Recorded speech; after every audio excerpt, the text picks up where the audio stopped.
Okay, potassium permanganate we are not recommending because it gives you color, is it?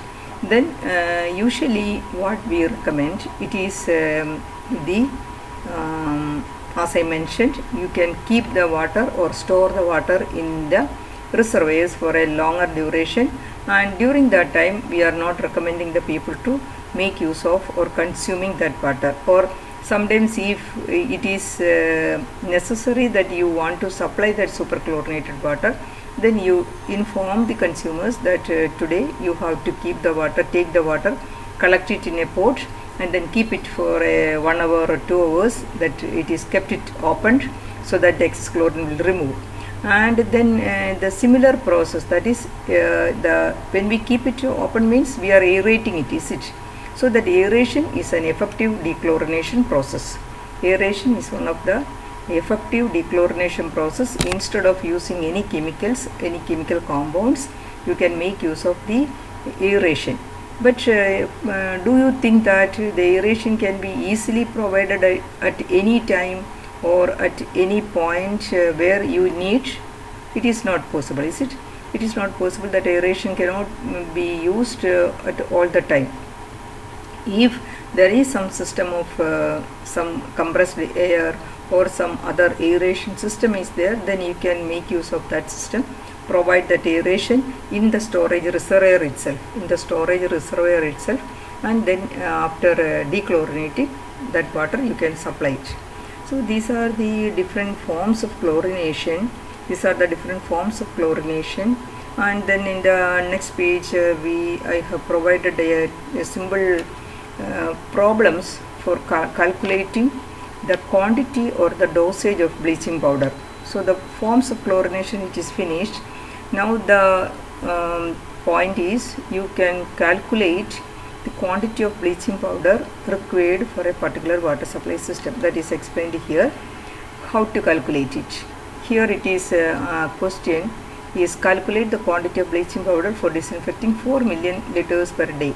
The dose of chlorine has to be 0.5 ppm and the bleaching powder contains 30% available chlorine.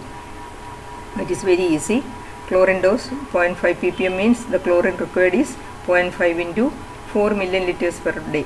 That means 4 into 10 to the power 6 divided by 10 to the power 6, that is to convert it into kilogram. The other one, it is the 10 to the power 6, you know, it is since it is liters, million liters, then ppm means parts per million, or it is equal to milligram per liter, is it? So that milligram, converting the milligram into kg, we are it is divided, it is multiplied by, or it is here the denominator is 10 to the power 6. Okay, so now since the bleaching powder contains 30% of chlorine, the amount of bleaching powder is equal to, that means the chlorine required is 2 kg.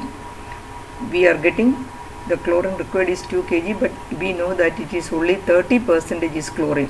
So what is the total quantity required? It is 2 by 30 into 100, 36.67 kg is required as the bleaching powder.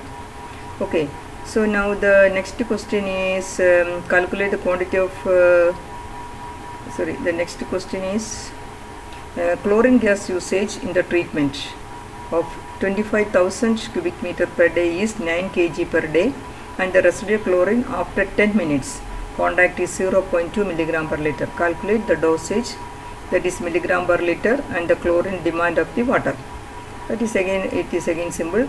Water treated is 25,000 cubic meter, that is 25 into 10 to the power 6 liters per day.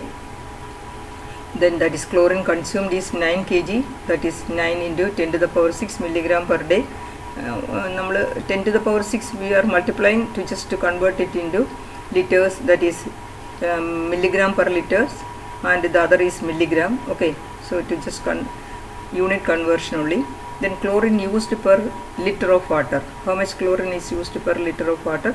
That is 9 into 10 to the power 6 milligram per day is used for treating 25 into 10 to the power 6 liters of water, is it? So 9 into 10 to the power 6 divided by 25 into 10 to the power 6, that means it is 0.36 milligram per liter, is it? So what is the residual